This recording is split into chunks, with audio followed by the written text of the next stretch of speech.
ఈ రోజు కూడా బ్రీఫ్ గా ఎక్స్ప్లెయిన్ చేస్తాను. అది విని తర్వాత రికార్డింగ్ ని చూడండి, తరోగా అర్థమవుతుంది. ఒక్క నిమిషం, ఈ పూట రికార్డింగ్ స్టార్ట్ చేయమని చెప్పి నేను క్లాస్ కమెంట్స్ చేస్తాను. గురువు గారు స్టార్ట్ చేశానండి అది. Okay okay, right right right, thank you. అందరికీ సుప్రభాతం. నిన్న కొంతమంది అనివార్య కారణాల వల్ల క్లాస్కి రాలేకపోయిన వాళ్ళ కోసం అని చెప్పి కేవలం సంక్షిప్తంగా మాత్రమే క్లాస్ ఎక్స్ప్లెయిన్ చేస్తాను. ఎవరైతే ఆ క్లాసు అటెండ్ కాలేదో లేక అటెండ్ అయినా ఇంకొకసారి వినాల్సిన అవసరం ఉందనుకుంటారో వాళ్ళు దయచేసి ఈ నెంబర్ నోట్ చేసుకోండి.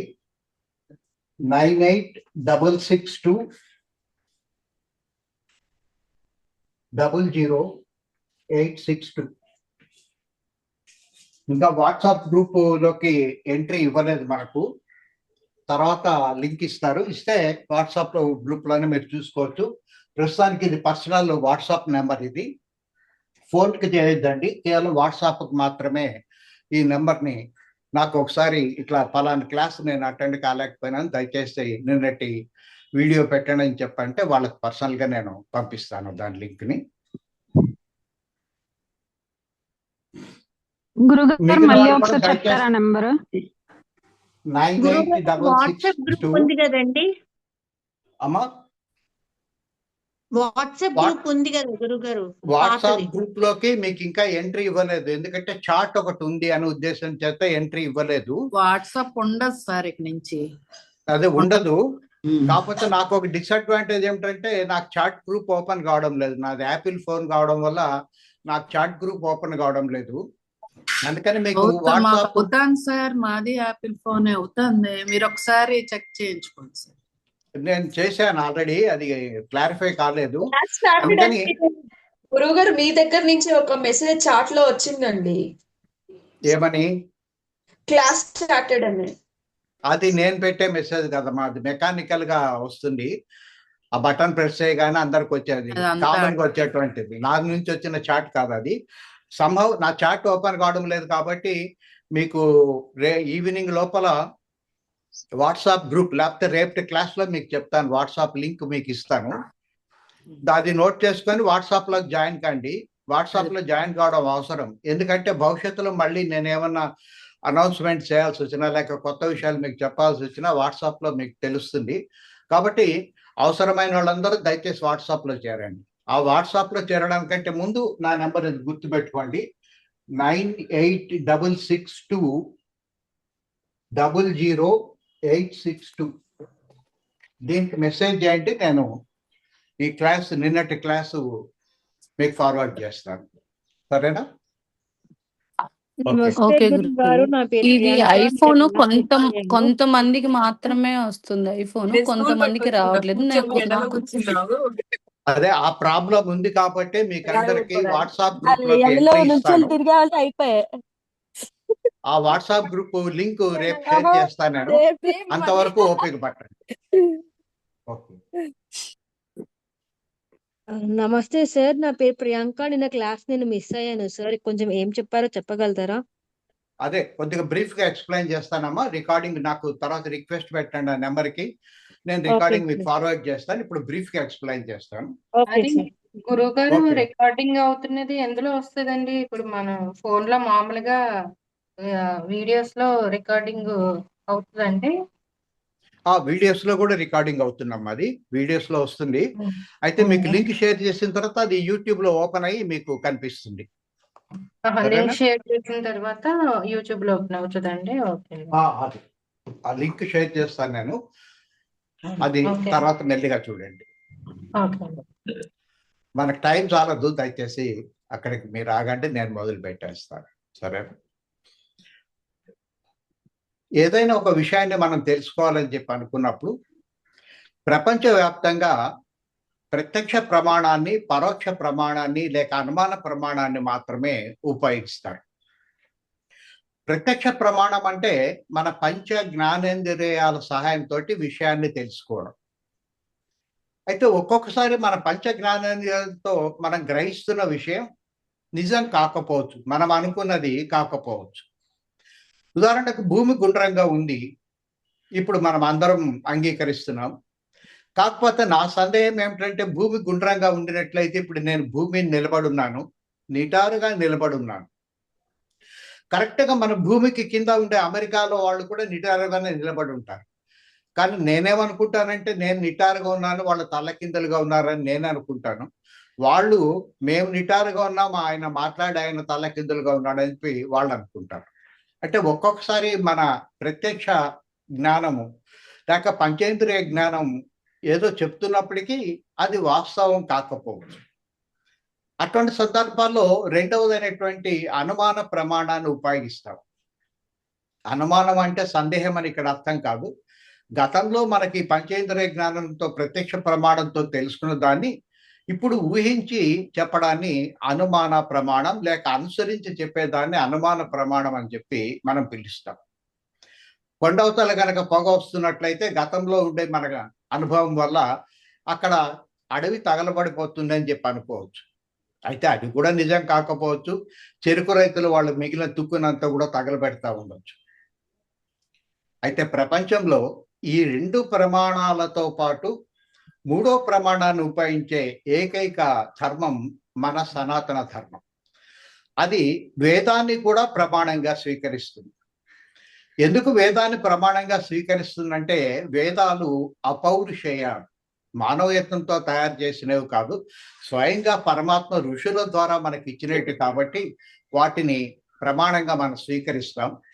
ఆ వేదాన్ని ప్రమాణంగా స్వీకరించినాం కాబట్టి మనతో పాటు 5,000 సంవత్సరాల క్రితం ఏర్పడిన మాయా నాగరికత, ఈజిప్ట్ నాగరికత ఇవన్నీ అంతరించిపోయినప్పటికీ మన యొక్క నాగరికత ఇంకా అట్లాగే నిలబడి ఉంది.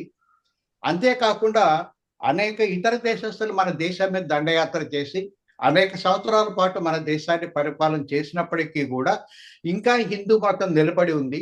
అంతేకాదు ఎటువంటి ఒత్తిడి చేయకుండా, ప్రలోభాలకు గురి చేయకుండానే అనేక ఇతర దేశాల వాళ్ళు ఈరోజు హిందూ మతాన్ని దాని యొక్క అంతిమ సత్యాన్ని తెలుసుకొని అందరూ ఆచరించడం కూడా మొదలు పెడుతున్నారు. క్రమక్రమంగా హిందూ దేశం ప్రపంచ గురువు అవుతుండడంలో ఎటువంటి సందేహం కూడా లేదు. అయితే ఈ వేదాలని సాధారణంగా 3 భాగాల కింద విభజిస్తారు. మొదటిది బ్రాహ్మణకాలు, రెండవది సంహితాలు, మూడవది అరణ్యకాలు.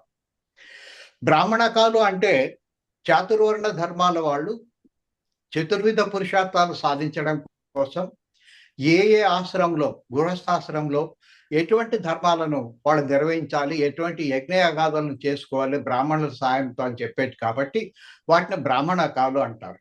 ఒక మాదిరి అవి కర్మయోగానికి చెందినవి. ఏదైనా కష్టం వచ్చినప్పుడు దానికి సంబంధించిన ఎవరు దేవుడు లేక దేవత వాళ్ళని ఎట్లా ఆరాధించి సంతృప్తి చేయాలి, వాళ్ళను మనకు సహాయం చేయడానికి ఎట్లా సంతృప్తి పరచాలి అని చెప్పేదాన్ని సంహితాలు అని చెప్పి అంటాం. ఇవి భక్తి మార్గానికి సంబంధించినవి. చివరిలో ఉండే అరణ్యకాలు గృహస్థాశ్ర ధర్మం అంతా అయిపోయిన తర్వాత వానప్రస్థాన్ని స్వీకరించి కొంతకాలం ఋషుల ఆశ్రమంలో అరణ్యంలో ఉండి తర్వాత సన్యాసం తీసుకొని అప్పుడు నేర్చుకునే దాన్ని అరణ్యకాలు అని చెప్పి అంటారు.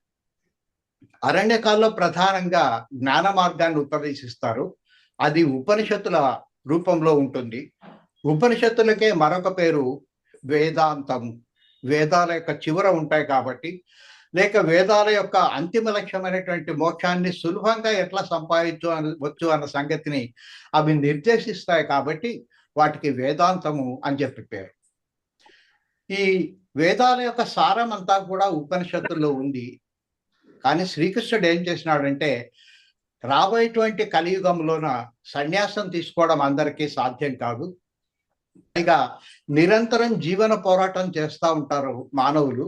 అటువంటి పరిస్థితుల్లో కూడా ముక్తిని సులభంగా పొందడానికి ఉండే మార్గాన్ని వాళ్ళకు సూచించాలనే ఉద్దేశం చేత ఈసారి ఋషుల ద్వారా కాకుండా స్వయంగా తానే అర్జునుడి నెపంగా పెట్టుకొని మనకు అందించిందే భగవద్గీత.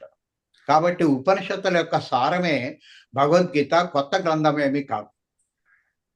కాకపోతే ఉపనిషత్తులకి భగవద్గీతకి 2 ప్రధానమైన తేడాలు ఉన్నాయని చెప్పి నేను తెలుసుకున్నాము. కేవలం సన్యాసం స్వీకరించిన వాళ్ళకి మాత్రం ఉపనిషత్తులు చెప్తుంటే ఇప్పుడు మనలాంటి గృహస్థులు కూడా ఆ ముక్తిని సులభంగా ఎట్లా పొందొచ్చు అన్న సంగతి మనకు భగవద్గీత వివరిస్తుంది. ఉపనిషత్తులను నిశ్శబ్ద ప్రశాంత వాతావరణంలో గురువు దగ్గరగా కూర్చోబెట్టుకొని చెప్పేవాడు. కానీ ఈ కలియుగంలో అది సాధ్యం కాదని గ్రహించి మనము ఈ ఉరుకుల పరుగుల జీవితంలో ప్రయాణం చేస్తూనే సులభంగా ముక్తి పొందే మార్గాన్ని శ్రీకృష్ణుడు భగవద్గీతలో రూపొందించినాడు. అందుకని ఆయన కర్మలో ఒక 2 మార్పులు, భక్తి యోగంలో 2 మార్పులు, జ్ఞాన యోగంలో 2 మార్పులు చేసినాడు. ఈ మార్పుల్ని కనుక మనం జాగ్రత్తగా పట్టుకోగలిగినట్లయితే పైసా ఖర్చు లేకుండా, ఏమాత్రం కష్టం లేకుండా ఈ జీవితంలో ఈ విధంగా జీవిస్తూనే మనం గుళ్ళకి బళ్ళకి పోవాల్సిన అవసరం లేకుండానే సులభంగా ముక్తి పొందే మార్గాన్ని మనం భగవద్గీత ద్వారా తెలుసుకోవచ్చు. అసలు ప్రారంభంలోనే భగవద్గీత ప్రారంభించేటప్పుడే ఏది సులభమైన మార్గం అని చెప్పి శ్రీకృష్ణుడు మనకు నిర్దేశిస్తాడు. అందుకనే మొట్టమొదటి 2వ శ్లోకంలోనే అద్వైతామృత వర్షిణీం భగవతీం నారాయణీం స్వయం అని మొదలు పెడతాడు. అంటే నేనే స్వయంగా చెప్తున్నాను, అత్యంత సులభంగా ముక్తిని పొందే మార్గం ఏమిటంటే అద్వైతం ఒక్కటే అని చెప్పి ఆయన స్పష్టంగా ముందే తెలియజేస్తాడు. అయితే ఈ అద్వైతం ఒక చోట ఒక చాప్టర్లో లేదు. కేవలం యోగ్యత ఉండే వాళ్ళకు మాత్రం, ఆసక్తి ఉండే వాళ్ళకు మాత్రం, భక్తి ఉండే వాళ్ళకు మాత్రమే దక్కాలనే ఉద్దేశం చేత అక్కడక్కడ చెల్లా చెదురుగా భగవద్గీతలో ఇది ఉంది. అందుకే అది అద్వైతామృత వర్షిణీం అనే పేరుంది. వర్షం మాదిరి చెల్లా చెదురుగా ఉంది. చాలా జాగ్రత్తగా దాన్ని ఒడిచి పట్టుకోవాలని చెప్పారు. అయితే అట్లా సేకరించాలని చెప్పి అనుకున్నట్లయితే అద్వైతం కాంతి ఏముంది, దేన్ని మనం వదిలేయాలి, దేన్ని పట్టుకోవాలి, దేన్ని ఎంతవరకు మనం ఆధారం చేసుకోవాలని కూడా మనకు తెలిసి ఉండాలి. అందుకని అద్వైతం కాంతి ఏమిటనేది కూడా నిన్న మనం కొంచెం తెలుసుకున్నాం. కనిపించేటువంటి ఈ ప్రపంచం మాత్రమే ఉంది, కనపడనటువంటి పరమాత్మ ఎవరు లేరు అని చెప్పేదాన్ని నాస్తికత్వం అంటారు, లేక భౌతికవాదం అని చెప్పి అంటారు.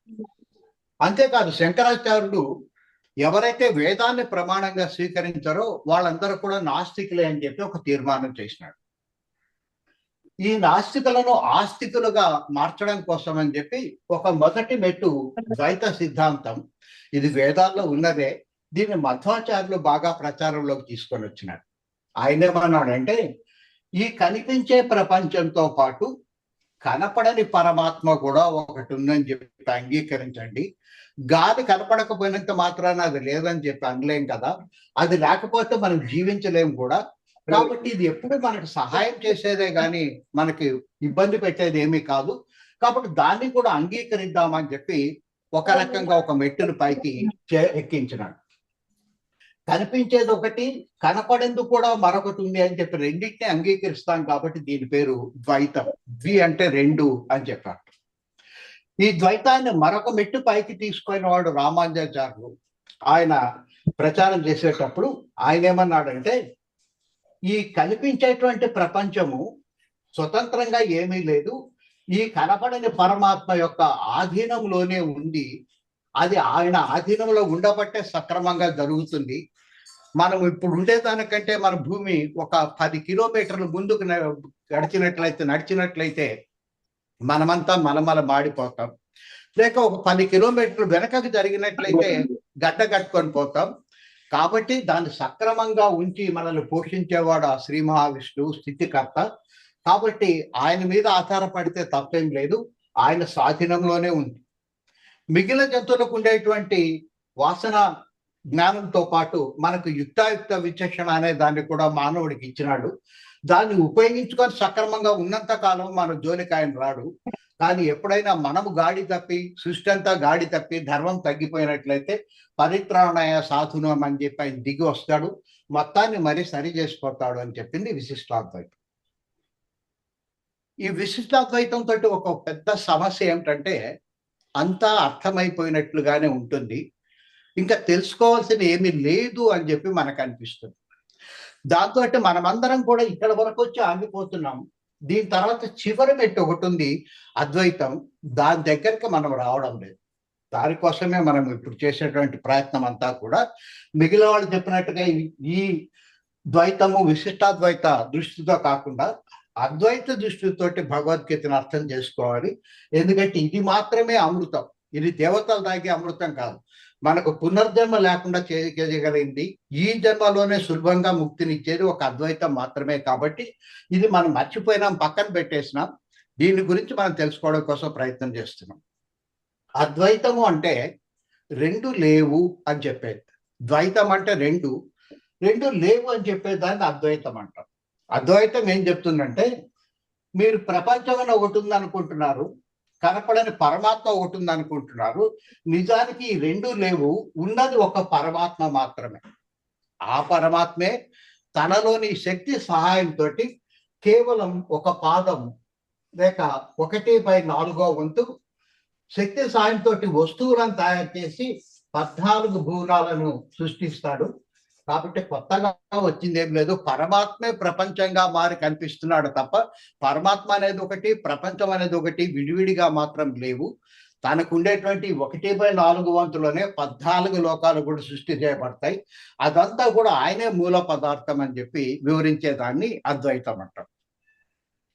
కొంచెం లాజికల్ గా కనుక ఆలోచించినట్లయితే, ఒక్క నిమిషం,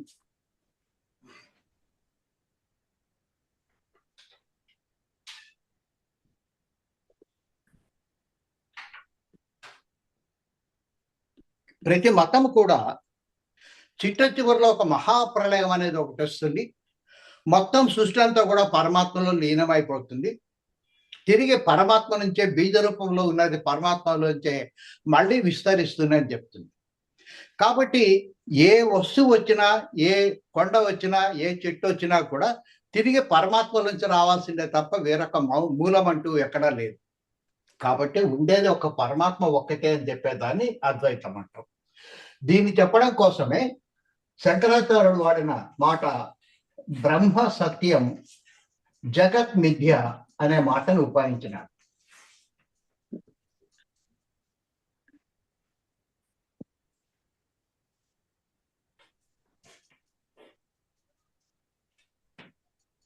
ఇక్కడ చెప్పినటువంటి బ్రహ్మ త్రిమూర్తుల్లో బ్రహ్మ కాదు, ఆ త్రిమూర్తులను కూడా సృష్టించిన ఆయన. ఈ పరమాత్మని, ఈ పరమాత్మలోంచే బ్రహ్మ విష్ణు మహేశ్వరులు మిగిలినటువంటి అన్ని మానవ జాతులు ఇతర జాతులు వచ్చింది దీంట్లోంచే. కాబట్టి ఈ బ్రహ్మను గురించి మాట్లాడుతున్నాడు. ఈయన సత్యం అంటే శాశ్వతంగా ఉండేవాడు, ఎప్పటికీ ఉండేవాడు. అయితే ఇక్కడ ఏదైతే మనకు జగత్తుగా 14 లోకాలుగా భూమిగా మానవులుగా కనిపిస్తా ఉందో అది మిథ్య అన్నాడు. మిథ్యకు 3 నిర్వచనాలు ఇచ్చినాడు శంకరాచార్యుడు. మొదటి నిర్వచనం ఏమిటంటే, జగత్ మిథ్య అంటే ఇది సత్యం కాదు, నిజం అని మొదటి నిర్వచనం. సత్యానికి నిజానికి తేడా ఏమిటంటే, సత్యం ఎప్పుడు ఉంటుంది, నిజం మాత్రం జన్మించి మళ్ళీ గతిస్తుంది. అంటే కొంతకాలం ఈ పరమాత్మ ప్రపంచంగా కనిపిస్తాడు, మళ్ళీ దీన్నంతా తన లోపలికి తీసుకుంటాడు. పరమాత్మ ఎప్పుడు ఉంటాడు, ప్రపంచం ఉంటుంది, పోతా ఉంటుంది. కాబట్టి ఇది సత్యం, ఇది నిజం అని చెప్పి పేర్కొన్నాడు. ఇంకొంచెం ముందుకు పోయినట్లయితే మనకు రెండో నిర్వచనం తెలుస్తుంది. కాబట్టి అసలు ఈ పరమాత్మ అంటే ఎవరు, నేను జీవాత్మని, నాకు ఆయనకు ఉండే సంబంధం ఏమిటి అనేది నిన్నటి క్లాస్లో కొంతమేరకు తెలుసుకున్నాం. ఒకసారి తిరిగి రిపీట్ చేస్తాను.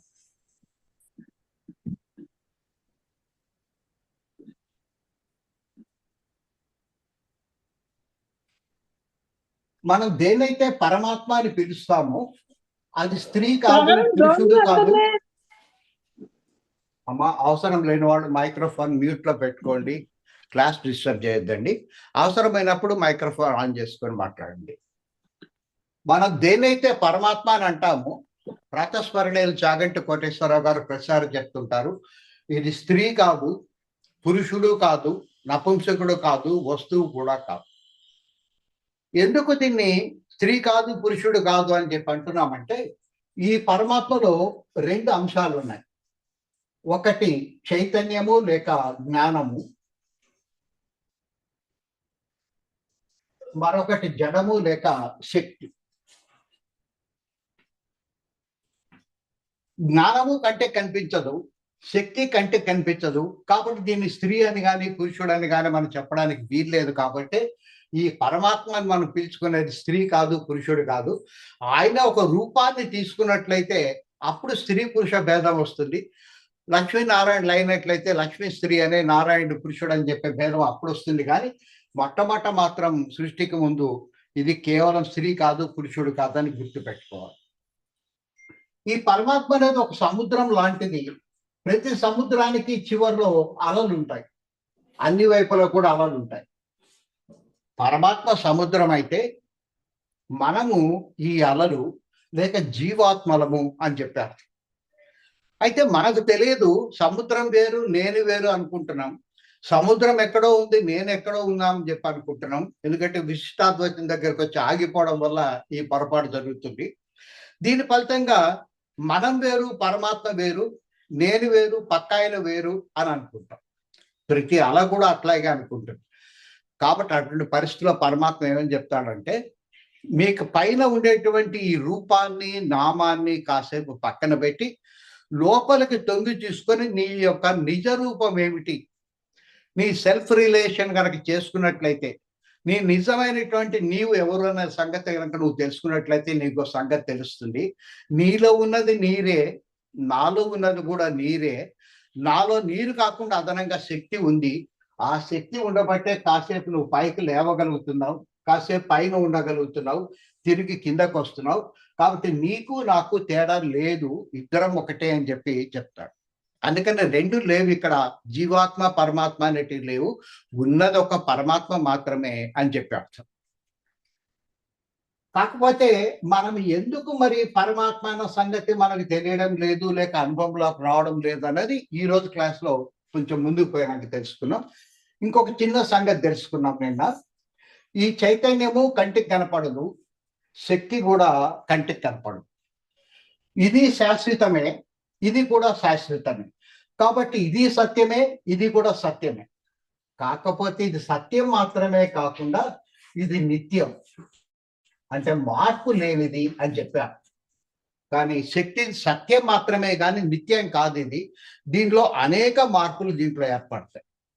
ఇట్లా అనేక మార్పులు ఏర్పడడానికి కారణం ఏమిటంటే, దీంట్లో మార్చేటువంటి శక్తి దీనికి ఉంది, మారే గుణం దీనికి ఉంది. కానీ ఇది ఎప్పుడు కూడా మారదు. ఇది అసలు కదలికనే కలిగి ఉండదు. కాబట్టి ఇది కదలలేదు.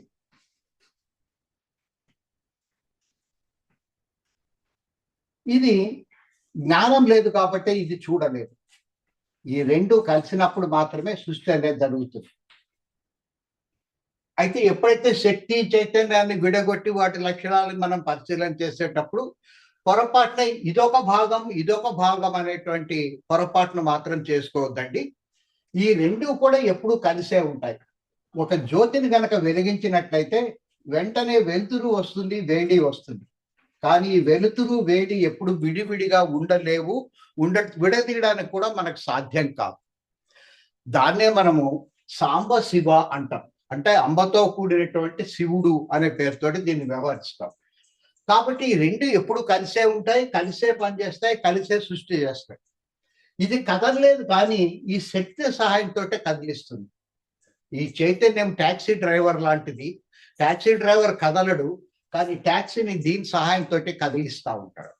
అయితే కేవలం శక్తిని మనం ట్యాక్సీగా మార్చలేము. అందుకని ఈ శక్తిలో కొన్ని మార్పులు చేయాల్సిన అవసరం ఉంటుంది. అందుకోసం గుణాలు ఉపయోగపడతాయి. ఈయనకు ఎటువంటి గుణము లేదు, అందుకని ఈయన నిర్గుణం అని చెప్పారంట. కానీ శక్తికి ఒక గుణం ఉంది. అది ఉండేటప్పుడు మొదట్లో ఒకే ఒక గుణం, అది సత్వగుణం.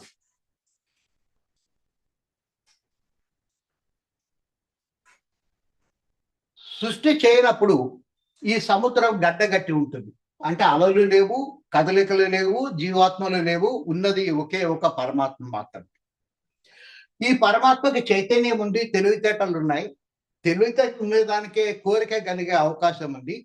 ఈ చైతన్యానికి జ్ఞానశక్తికి ఇచ్ఛాశక్తి ఏర్పడుతుంది. అంటే సృష్టి చేద్దామనేటువంటి కోరిక ఏర్పడుతుంది. కానీ ఈయన కదలలేడు కాబట్టి ఈయనేం చేయలేడు. ఈ శక్తిని ఉపయోగించుకొని ఈ కదలిక అనేది మొదలు పెడతాడు. ఎప్పుడైతే కదలిక ఏర్పడుతుందో శక్తిలోన తరంగాలు అనేటివి ఏర్పడతాయి. ఉన్నది ఒక సత్వగుణమే, కానీ తరంగాలు ఏర్పడడం వల్ల ఈ తరంగాల్లో పై భాగాన్ని రజోగుణం అని చెప్పి పిలుస్తాము, కింద భాగాన్ని తమో గుణము అని చెప్పి పిలుస్తాం. ఇవి గుర్తుపెట్టుకోవడానికి వీలుగా సా త రా కలిపి స్త్రీ అనేటువంటి మాటను కూడా ఇక్కడ ఉపయోగిస్తూ ఉంటారు. కానీ ఇది స్త్రీ కాదు, ఆయన పురుషుడు కాదన్న సంగతి గుర్తుపెట్టుకున్నాం. ఉన్నది ఒక నది మాత్రమే, కానీ దాని ప్రవాహ వేగంలో మెల్లిగా మార్పు వస్తుంది. మొదట మెల్లిగా ప్రవహించింది, తర్వాత చాలా వేగంగా ప్రయాణం చేయడం మొదలుపెడుతుంది. ఈ నదిలోని ప్రవాహ వేగాన్ని అనుసరించి ఈ శక్తిని 18 రకాలుగా వర్గీకరిస్తారు. దాన్నే మనం అష్టాదశ శక్తి పీఠాలు అని చెప్పి అంటాం. శాస్త్రజ్ఞులు వేరే పేరుతో వీటిని పిలుస్తారు. ఉష్ణశక్తి, చలనశక్తి, శబ్దశక్తి, దృష్టి శక్తి, భూమాకర్షణ శక్తి, అయస్కాంత శక్తి, విద్యుత్ శక్తి, విద్యుత్ అయస్కాంత శక్తి, యక్ష తరంగాలు, వాయు తరంగాలు, ఇట్లా వాళ్ళ భాషలో వాటిని వాళ్ళు విభజిస్తారు. ఇంకా వాళ్ళు 18 దగ్గరికి చేరలేదు. మన వాళ్ళు ఆల్రెడీ ఈ 18 భాగాలకే విభజించారు. ఈ నది యొక్క ప్రవాహ వేగం బాగా ఎక్కువైనట్లయితే మరీ దగ్గరికి వచ్చి అంతవరకు కంటికి కనపడేటువంటి శక్తి కంటికి కనపడడం మొదలవుతుంది. ఇట్లా మొట్టమొదట కనిపించేటువంటి దీన్నే ఆకాశము అని చెప్పి పిలుస్తాం. అక్కడ ఉన్నట్టుగా కనిపిస్తుంది కానీ నిజానికి అక్కడ ఉండదు. మనం వెతకడానికి పోతే ఎంత దూరం పోయినా చేత్తో పట్టుకోలేదు. ఇంద్రధనుస్సును ఎట్లయితే చూడాల్సిందే తప్ప పట్టుకోవడానికి సాధ్యం కాదు, ఆకాశం కూడా అంతే. కాబట్టి ఉన్నట్టుగా కనిపిస్తుంది కానీ నిజానికి లేదు. కాబట్టి దీన్ని వ్యక్త అవ్యక్తం అంటాం. ప్రపంచం ఇట్లాంటిదే, ఉన్నట్టుగా కనిపిస్తుంది కానీ నిజానికి లేదు అని చెప్పడం కోసం ఈ రకమైనటువంటి మొట్టమొదటి పంచభూతాల్లో ఆకాశం మొదట ఏర్పడింది. ఇంకొంచెం కనుక ఒత్తిడి అయినట్లయితే కనిపించడం మానేస్తుంది, కానీ ఉన్నట్లుగా మనకు స్పష్టంగా తెలుస్తుంది. దీన్ని గాలి అంటాం. ఇది కనపడదు కానీ ఉంది, కాబట్టి దీన్ని అవ్యక్త వ్యక్తము అని చెప్పి అంటాం. ఇది పరమాత్మ లాంటిది. పరమాత్మ కనపడకపోవచ్చు కానీ ఉన్నట్లుగా మనకు కొంచెం పరిశీలిస్తే తెలిసిపోతుంది, కాబట్టి ఇది పరమాత్మ లాంటిది అంటాం. ఆ తర్వాత వరుసగా కంటికి కనిపించి స్పష్టంగా తెలిసేటువంటి 3 రకాలైనటువంటి పంచభూతాలు మిగిలినవి ఏర్పడినాయి. అవి అగ్ని, నీరు, భూమి అనేటువంటి 5 భూతాలు అనేటివి ఏర్పడినాయి. భూతం అంటే దేయం అని చెప్పి అనుకోవద్దంటే మూలకాలు అని చెప్పి అర్థం. వీటితోటే సృష్టి అంతా కూడా జరుగుతుంది. ఈ 5ంటిని కలిపి ప్రకృతి అంటాము. ఎప్పుడైతే దీన్ని ప్రకృతి అంటున్నామో ఆటోమేటిక్ గా మళ్ళీ ఈయనను పురుషుడు అని చెప్పి అనుకోవడం అలవాటు అయిపోయింది. కానీ ఈ ప్రకృతే, ఇది వస్తు రూపంలో ఉంది, కానీ ఇది శక్తి మాత్రమే. శక్తి స్త్రీ కాదు, జ్ఞానము కూడా స్త్రీ కాదు, పురుషుడు కాదు అన్న సంగతి మాత్రం జాగ్రత్తగా మనం గుర్తుపెట్టుకున్నాం. ఇక్కడ వరకు దాదాపు మనం నిన్న పరిశీలించినాం. ఈ పరిశీలన చేసిన తర్వాత బ్రహ్మ సత్యం జగత్ మిథ్య అనే దాంట్లో ఈ మిథ్య అనే దానికి ఇంకొక నిర్వచనం ఇప్పుడు శంకరాచార్యుడు ఇచ్చినాడు. ఇది శాస్త్రవేత్తలు కూడా ఇచ్చినటువంటి నిర్వచనం.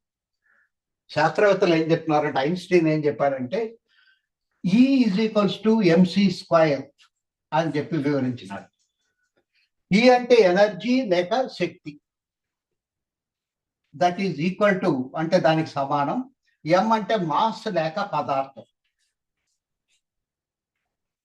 సి అంటేనేమో కాన్స్టెంట్ లేక ఒక స్థిరాంకం. ఇక్కడ తీసుకున్న స్థిరాంకం స్పీడ్ ఆఫ్ లైట్, కాంతి వేగం. కాంతి వేగం 1 సెకండ్కి 1,86,000 మైళ్ళు. కాసేపు కాంతి వేగాన్ని అట్లా పక్కన పెడదాం. శక్తి = పదార్థం అయినట్లయితే పదార్థము = శక్తి కూడా అవుతుంది. అయితే మనకి ఇప్పుడు వరకు పదార్థం నుంచి శక్తిని తయారు చేయడం తెలుసు, కానీ శక్తి నుంచి ఇంకా పదార్థం చేసేటువంటి నిపుణత మనకు రాలేదు. ఒక 6 నెలల క్రితమే అటువంటిది మొట్టమొదటిసారి శాస్త్రవేత్తలు చేయగలిగినారు. ఈ శక్తిలో ఉండే కనిపించేటువంటి కాంతిని దాన్ని క్రిస్టలైజ్ చేసి వస్తువు కింద మార్చగలిగినారు. అంటే క్రమక్రమంగా ఆ పరమాత్మ చేసిన దాన్ని వీళ్ళు రిపీట్ చేయడానికి శాస్త్రవేత్తలకు మెల్లిగా సాధ్యం అవుతున్నాయి అర్థం. లేక ఈ బ్రహ్మ సత్యం జగత్ మిథ్య అనే దాంట్లో, జగత్తు అనే దాంట్లో ప్రధానంగా ఏముంటాయంటే వస్తువులు ఉంటాయి. ఈ జగత్ అంతా కూడా వస్తువుతో కలిసినదే. ఈ శరీరం కూడా వస్తువే. కానీ మనం దేన్నైతే వస్తువు అనుకుంటున్నామో నిజానికి అది వస్తువు కాదు, శక్తి యొక్క గడ్డ కట్టిన రూపం. శక్తి బాగా దగ్గరికి కుదింపబడినట్లయితే కనపడని శక్తి వస్తువుగా మారి కనిపిస్తా ఉంది తప్ప నిజానికి దాని మూల రూపం ఏమిటంటే అది శక్తి మాత్రమే అని చెప్తుంది. అందుకని ఇది 2వ నిర్వచనం. బ్రహ్మ సత్యం జగత్ మిథ్య అంటే, మిథ్య అనడానికి కారణం ఏమిటంటే అది వస్తువు కాదు, ప్రపంచం కాదు, శక్తి మాత్రమే అని చెప్పడం కోసం. కాబట్టి శక్తి 18 రూపాయల్లో ఉంటుంది. అదే శక్తి పంచభూతాల కింద రూపొందుతుంది. అంటే 23 రకాలుగా శక్తి ఉంటుంది. దీనికి ఒక్క చైతన్యం, ఇది మాత్రం ఎప్పుడో ఒకటే ఉంటుంది. ఇవన్నీ కలిపి ఈ 24 తోటే సృష్టి చేయబడుతుంది అని చెప్పి మనం తెలుసుకున్నాం. అయితే ఈ సృష్టిని అట్లా కాసేపు పక్క నుంచి, నేను పరమాత్మనే అయినట్లయితే, నేను సముద్రంలోని అలనే అయినట్లయితే నాకెందుకు తెలియడం లేదు అన్న సంగతి మనకు ఇప్పుడు ముందుగా అర్థం కావాలి. మన గురించి మాత్రం పరిశీలిద్దాం. దానికోసం ఎందుకు పరమాత్మ మనల్ని దూరంగా చేసినాడు, మనం ఎట్లా తిరిగి చేరుకోవాలన్న సంగతి తెలుసుకోవడం కోసం ప్రయత్నం చేద్దాం.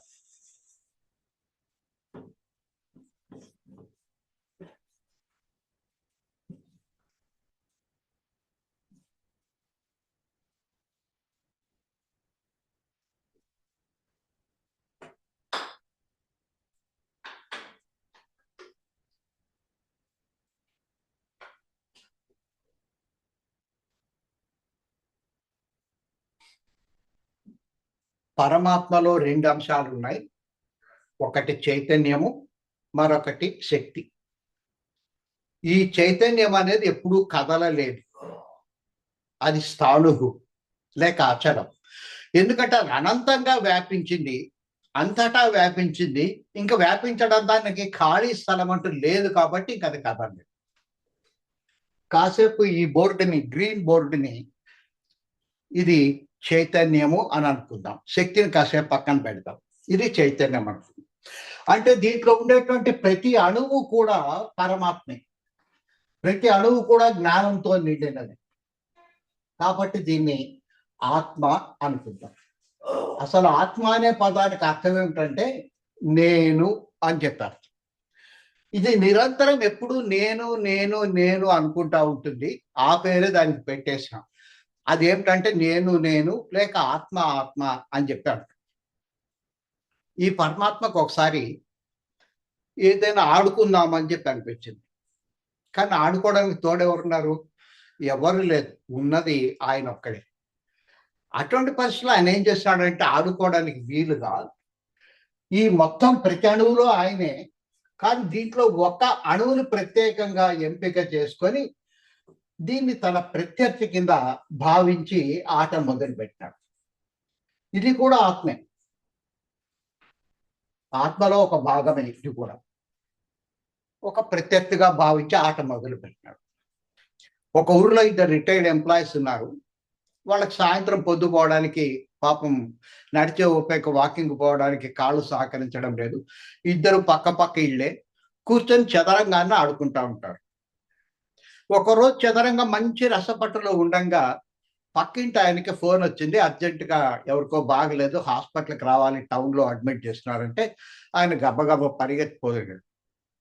ఈ ఆటను అట్లే ఉంచండి, రేపు కంటిన్యూ చేద్దామని అన్నాడు. దాంతో ఇంటి ఆయన మరుసటి రోజు ఆయన కోసం ఎదురు చూస్తున్నాడు. ఆయన రాకముందే నిన్నటి ఆట ఎట్లయితే ఉందో, అంటే ఏ బంట్లు ఎక్కడున్నాయి, శకటులు ఎక్కడున్నాయి, ఏనుగులు ఎక్కడున్నాయి, ఆయుధం ఎక్కడున్నాయి అని వరుసగా ఏర్పాటు చేసి రెడీగా ఉన్నాడు, ఎదురు చూస్తున్నాడు. ఎందుకంటే పక్కింటి ఆయన వచ్చిన తర్వాత ఆయన కదిపితేనే ఆట మొదలవుతుంది. అయితే ఈ లోపల ఊరుకోకుండా ఆయన ఏం చేసినాడంటే, ఆ పక్కింటి ఆయన వచ్చిన తర్వాత మొదట ఒక బంటు గనక కదిపితే నేనేం చేయాలి, నేను ఇది గనక చేస్తే ఆయన ఏం చేయొచ్చు, ఆయన గనక శకటను కదిపితే నేనేం కదపాలి, ఇది ఊహిస్తున్నాడు. ఒకవేళ పక్కింటి ఆయన రాగానే బంటను కదపకుండా నేరుగా ఏనుగునే కదిపినట్లయితే అప్పుడు నేనేం చేయాలి అని ఊహించడం మొదలుపెట్టినాడు. అంటే ఈయన ఈ ఇంటి ఆయన తన పక్క తనే ఆడుతున్నాడు, ఎదురింటి ఆయన బదులు కూడా తానే ఆడుకోవడం మొదలుపెట్టాడు. అంటే ఇద్దరు మానసికంగా తనే 2 భాగాల కింద విడిపోయినాడు. అదే రకంగానే పరమాత్మ కూడా ఏం చేసినాడంటే తనలో ఒక చిన్న భాగాన్ని విడగొట్టి తన ప్రత్యర్థి కింద తీసుకున్నాడు. ఈ విడగొట్టినటువంటి భాగం ఏదైతే ఉందో దీన్ని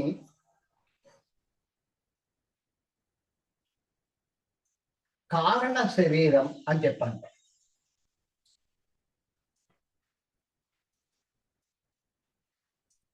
దీనికై మరొక పేరు ఉంది, యాతన శరీరం అని. అది ఎందుకనే తర్వాత చెప్తాను.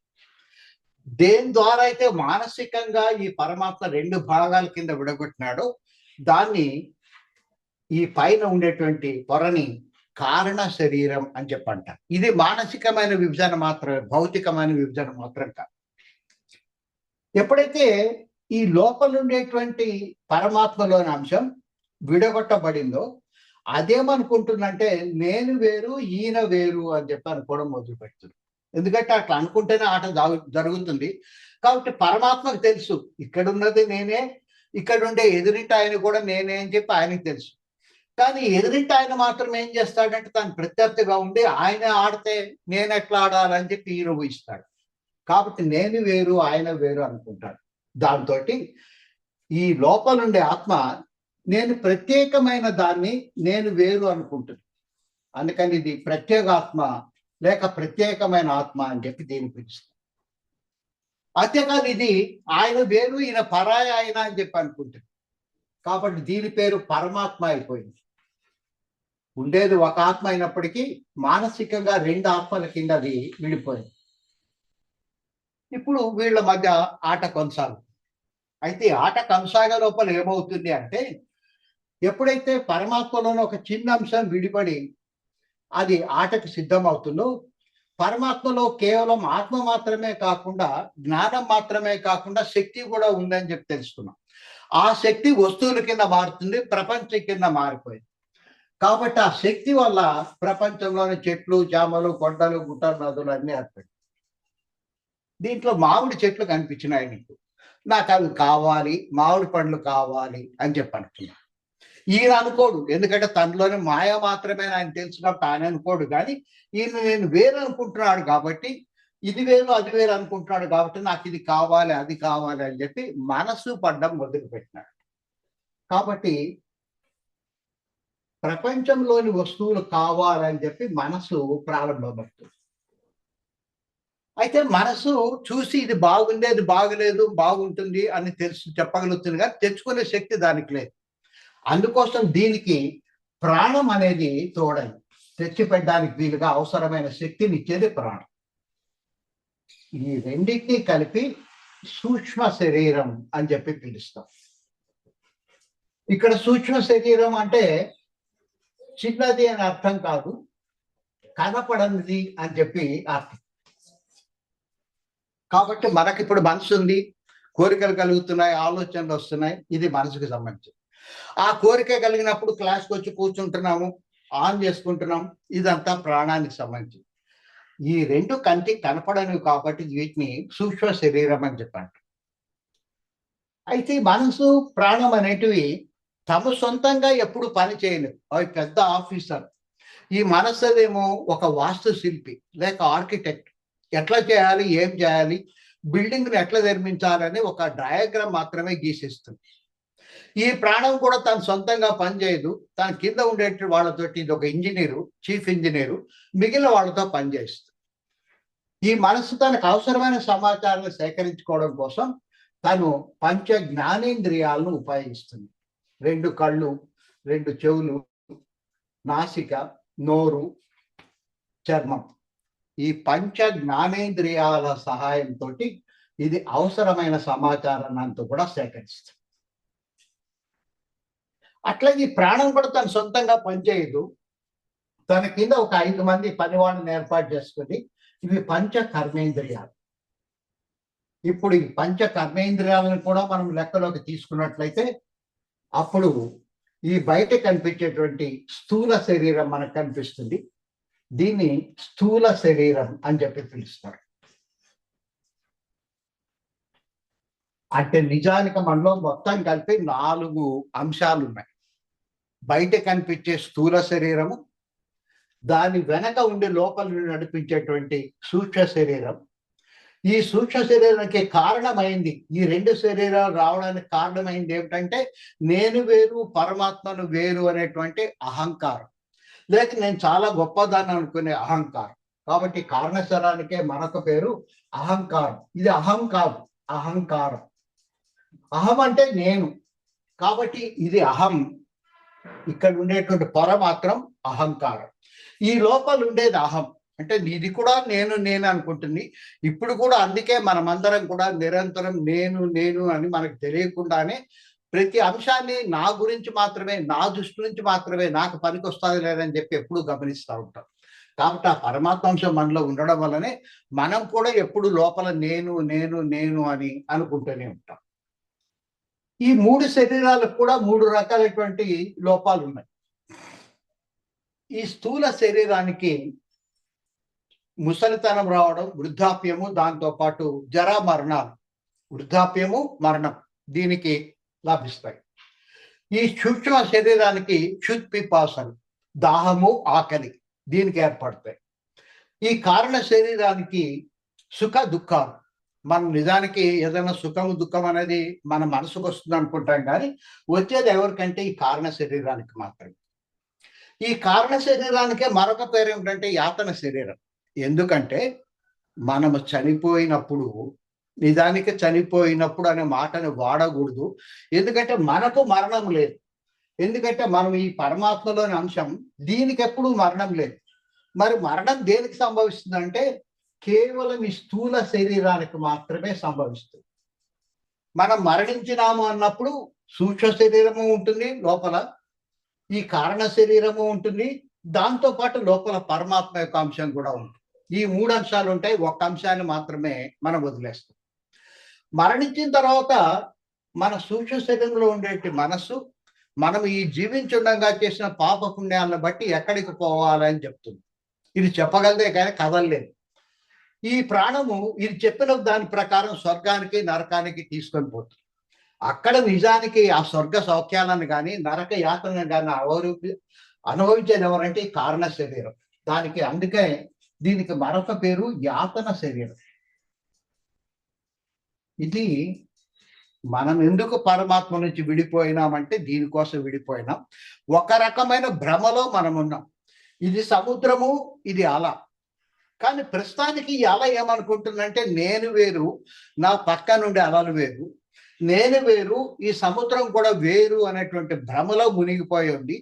కేవలం ఈ భ్రమలోంచి బయటపడితే చాలు, ఆ దాన్నే ముక్తి అని చెప్పి అంటారు. జీవించుండగానే దాన్ని పొందడానికి రమణ మహర్షి మాదిరి సాధ్యమవుతుంది. అది ఎందుకు మనకి మాత్రమే సాధ్యమవుతుంది అనేది తెలుసుకోవాలనుకుంటే సృష్టి కార్యక్రమంలో మన యొక్క పాత్ర ఏమిటి, మనం ఎక్కడున్నాం, ఎందుకు మనకి ప్రత్యేకత ఏర్పడింది అనే సంగతి ఇప్పుడు తెలుసుకోవడం కోసం ప్రయత్నం చేద్దాం.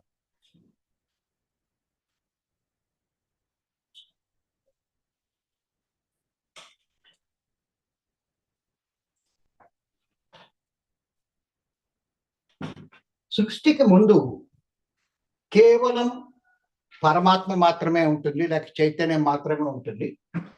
ఈ పరమాత్మ అనే దాంట్లో 2 అంశాలు ఉంటాయని చెప్పి తెలుసు.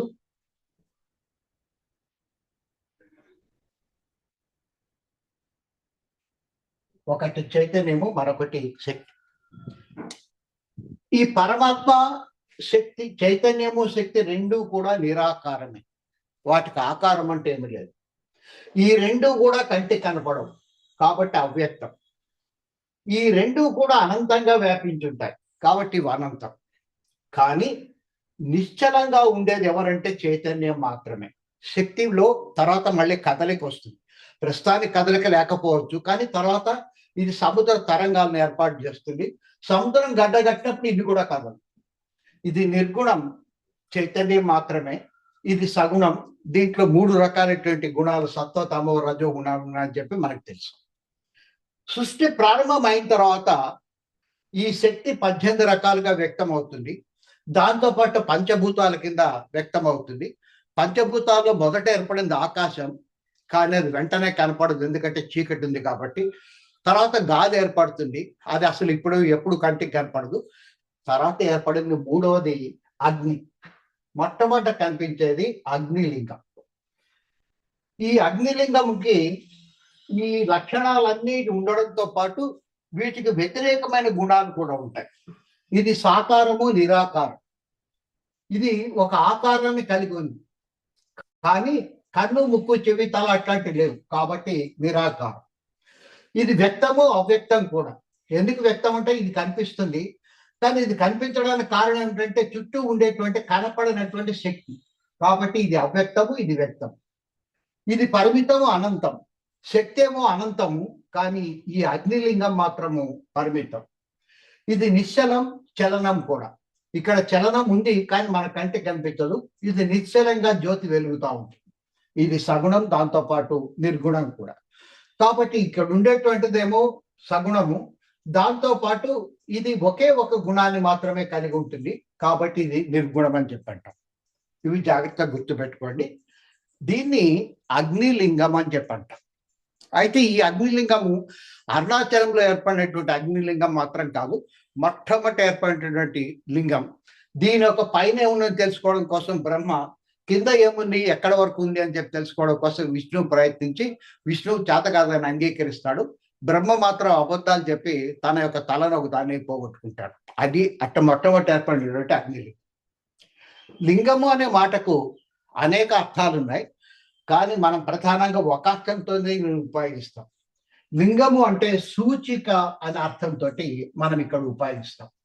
సూచిక అంటే అర్థం ఏమిటంటే మనకి ఏదైతే కనపడడం లేదో ఆ కనపడింది ఎక్కడుందో సూచించేదాన్ని సూచిక అని చెప్పి పిలుస్తాం. మనం ఏదైనా కొత్త ఊర్లో ఒక సినిమా టాకీస్కి పోతే సినిమా అయిపోకముందే బయటికి రావాల్సిన పరిస్థితి ఏర్పడితే, కానీ తలుపులు ఎక్కడున్నాయో మనకు తెలియదు, ఎందుకంటే కొత్త ఊరు, కొత్త టాకీస్. అయితే తలుపు ఎక్కడుందో, కనపడని తలుపు ఎక్కడుందో సూచించడానికి పైన ఒక చిన్న బోర్డు ఉంటుంది. ఎగ్జిట్ అని ఎర్ర అక్షరాలతో మెరుస్తూ ఉంటుంది. దీని కిందనే తలుపు ఉంటుందని చెప్పారు. కాబట్టి అందరికంటే ముందు గబగబా లేచిపోయి తలుపు దగ్గర నిలబడితే తలుపులు తీయగానే తొందరగా బయటికి పరిగెత్తవచ్చు, లేక అందరూ బయటికి పోవడం మొదలు పెట్టిన తర్వాత బయటికి పోవడం లేట్ అయిపోతుందని చెప్పి అనుకుంటే కనపడని తలుపు ఎక్కడుందో సూచించేదాన్ని సూచిక అని చెప్పంటాం. తర్వాత కాలంలో ఈ అగ్నిలింగం నుండి లేక పంచభూతాలు ఏర్పడిన తర్వాత మొదట ఏర్పడినటువంటి ఒక రూపము విష్ణువు. ఆయన జన్మించగానే ఆయన చెవుల నుంచి మధు కైటబులైనటువంటి రాక్షసులు ఏర్పడినాడు. ఆయనేమో మంచివాడు, వీళ్ళేమో దుర్మార్గులు. అంటే ఒకేసారి ద్వంద్వము అంటే పరస్పర విరుద్ధమైనవి ఏర్పడినాయి. ద్వైతం కాదు, ద్వైతం అంటే రెండు కలిసి ఉండేటివి, ద్వంద్వం అంటే పరస్పర విరుద్ధమైనవి. తర్వాత ఆయన నుంచి బ్రహ్మ, తర్వాత శివుడు వచ్చినారు. ఇప్పుడు కరెక్ట్ గా ఇక్కడ ఉండే 5 గుణాలకి వ్యతిరేకమైన గుణాలు ఇక్కడ ఉన్నాయి. ఈ పరమాత్మ నిరాకారం, కానీ వీళ్ళందరూ కూడా సాకారం. ఈయన అవ్యక్తము, వీళ్ళందరూ కూడా కనిపిస్తారు. ఈయన అనంతం, కానీ వీళ్ళు పరిమితం. బ్రహ్మ సత్యలోకానికి, విష్ణువేమో వైకుంఠానికి, శివుడేమో కైలాసానికి పరిమితం. వీళ్ళకి చలనం ఉంది, ఈయన నిశ్చలం. ఈయనకు నిర్గుణం, కానీ వీళ్ళకి గుణం ఉంది. బ్రహ్మకేమో రజోగుణము, విష్ణువుకేమో సత్వగుణం, శివుడికేమో తమో గుణం. ఇవన్నీ ఉన్నాయి. ఒక సంగతి మాత్రం జాగ్రత్తగా గుర్తుపెట్టుకోండి. మనము ఈ నిర్గుణం దగ్గర నుంచి, నిరాకారం దగ్గర నుంచి కిందకి వచ్చినాం ఇక్కడికి. తర్వాత కాలంలో మనం రాబోతున్నాం. అయితే వెనకకు వెళ్ళాలంటే మార్గం ఏంటంటే ఈ సాకారం నుంచి విష్ణువు, శివుడికి, బ్రహ్మకి ఆకారాలు ఉన్నాయి, తలలు ఉన్నాయి, కాళ్ళు, చేతులు. సాకారం నుంచి సాకార నిరాకారం దగ్గరికి చేరుకొని ఈ సాకార నిరాకారం దగ్గర నుంచి నిరాకారం దగ్గరికి మనం చేరుకోవాలి. ఇదే పద్ధతిలోనే భక్తి మార్గంలో మనం ప్రయాణం చేయాలి. కానీ చాలా మందికి తెలియక ఇక్కడిక్కడే తిరుగుతూ ఉన్నారు. ఇది ఎట్లా ప్రయాణం చేయాలన్న సంగతి మనం భక్తి యుగంలోకి పోయినప్పుడు తెలుసుకున్నాం. మన జన్మ ఎక్కడుంది, మనకు వీళ్ళకుండా సంబంధం ఏమిటి, ఇక్కడికి ఎట్లా చేరుకోవాలని ఇప్పుడు కంటిన్యూ చేద్దాం. సృష్టిలో భాగంగా బ్రహ్మ సృష్టి అయిన తర్వాత ఈ బ్రహ్మ ప్రజాపతుల సహాయంతో సృష్టిని చేసినాడు. దాంట్లో మొట్టమొదట ఆయన తీసుకున్న దక్ష ప్రజాపతి. ఈయనకు 60 మంది కుమార్తెలు. వీళ్ళలో పార్వతీదేవి కూడా ఒకరు, శివుడి యొక్క భార్య. ఈ దక్ష ప్రజాపతికి 60 మంది సంతానం. దీంట్లో కశ్యప ప్రజాపతికి ఒక 13 మందిని ఇచ్చి వివాహం చేసినాడు. ధర్మ ప్రజాపతికి ఒక 10 మందిని ఇచ్చి వివాహం చేసినాడు. చంద్రుడికి ఒక 27 మందిని ఇచ్చి వివాహం చేసినాడు. ఈ కశ్యప ప్రజాపతి సంతానంలో, ఈ భార్యలోనే కద్రువ, వినుత అనేవాళ్ళు చాలా ఫేమస్. కద్రువ నుంచి పాములు, వినుత నుంచి పక్షులు ఏర్పడినాయి. దితి నుంచి రాక్షసులు, అదితి నుంచి దేవతలు. ఇట్లా అందరూ కూడా క్రమక్రమంగా అనేక రకాల వాళ్ళు జన్మించడం జరిగింది. మిగిలినటువంటి అన్ని జాతులని దేవతలు, యక్షులు, కిన్నరులు, కింపురుషులు, నాగులు, గరుడులు వీళ్ళందరినీ ప్రజాపతుల సహాయంతో ఆయన జన్మింపజేస్తే, సృష్టిస్తే ఒక్క మన దగ్గరకు వచ్చేసరికి బ్రహ్మ ఈ ప్రజాపతుల మీద ఆధారపడకుండా స్వయంగా తన యొక్క మానసపుత్రుడైన మనువుని సృష్టించి ఈ మనువుని యొక్క సంతానమే మనము. కాబట్టి మనుషుడికి ఒక ప్రత్యేకత ఉంది. అందుకని మిగిలిన వాళ్ళ సృష్టించినట్టుగా మనం సృష్టించకుండా ఆ పరబ్రహ్మ మనిషిని ప్రత్యేకంగా సృష్టించడం జరిగింది. ఎందుకు ఇట్లా ఆయన ప్రత్యేకంగా మనల్ని సృష్టించినాడు? దీనివల్ల మనకు కలిగే లాభం ఏమిటి అంటే, ఈ 14 లోకాలు బ్రహ్మ సృష్టి చేసిన తర్వాత దీంట్లో మన భూలోకము 7వ స్థానంలో ఉండిపోయింది. ఐ థింక్ టైం అప్ అనుకుంటాను మనకు, కానీ ఒక 2 నిమిషాలు కంటిన్యూ చేస్తాను.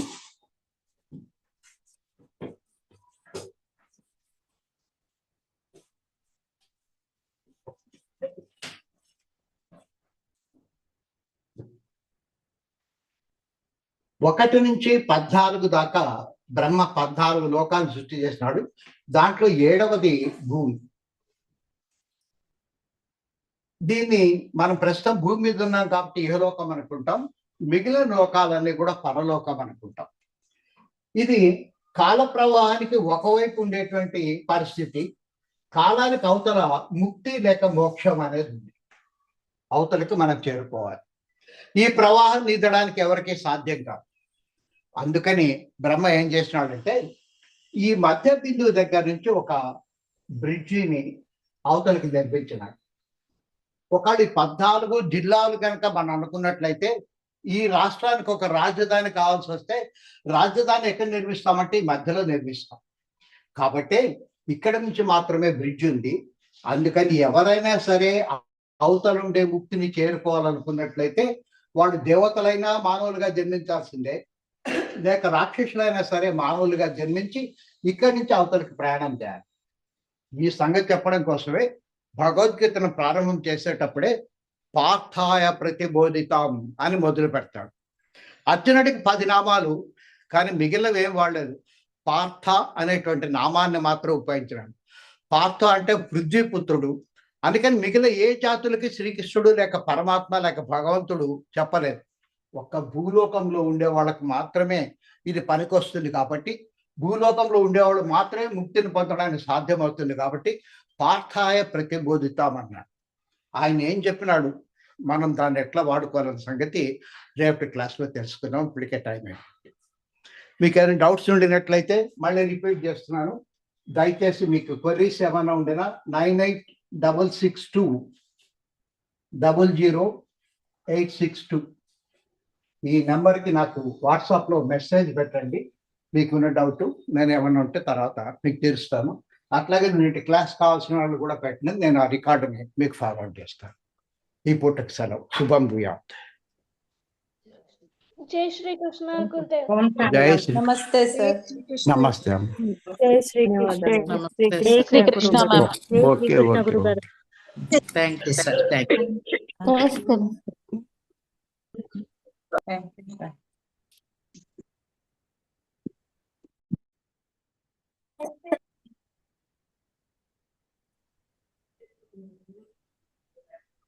చాలా చాలా థ్యాంక్ యూ సార్. బాగా చెప్పారు. జై శ్రీరామ్ గురువు. జై శ్రీరామ్. జై శ్రీకృష్ణ. జై శ్రీకృష్ణ. స్టోరీ లాగా వింటుంటే ఇంకా వినాలనిపిస్తుంది. వినిపిస్తున్నామా? కానీ స్టోరీ మాదిరి వదిలిపెట్టొద్దండి. కొంచెం లోపలికి పోయి అంతరార్థ పరమార్థాల కోసం ప్రయత్నం చేయండి. దీన్ని క్లోజ్ చేయడం ఎట్లా అనేది నాకు తెలియడం. పైన లీవ్ ఆప్షన్ లీవ్ అని ఉంటుంది సార్. లీవ్ ఆప్షన్ ఉంది. పైన లీవ్ అని ఉంటుంది గురుగారు. అదే ఎతుకుతున్నానమ్మా. కొంచెం ఐఫోన్ ఐఫోన్ తోటి కొంచెం ప్రాబ్లం, మిగిలిన వాడితో లేదు కానీ.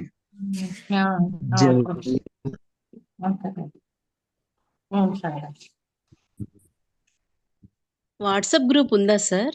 మొత్తం వాట్సాప్ గ్రూప్ ఉందమ్మా, కానీ మీకు ఇంకా ఎంట్రన్స్ ఇవ్వలేదు. కానీ మనం చేరడం అవసరం, తర్వాత అయినా ఉపయోగపడుతుంది. అది లింక్ రేపు షేర్ చేస్తాను మీకు. వాట్సాప్ గ్రూప్ లింక్ రేపు షేర్ చేస్తాను.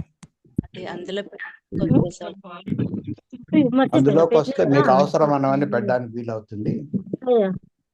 ఏం లేదు, చెడిపోతాయేమో తడుకు కాల్ పెడతామని వచ్చినాను, మర్చిపోయినాను.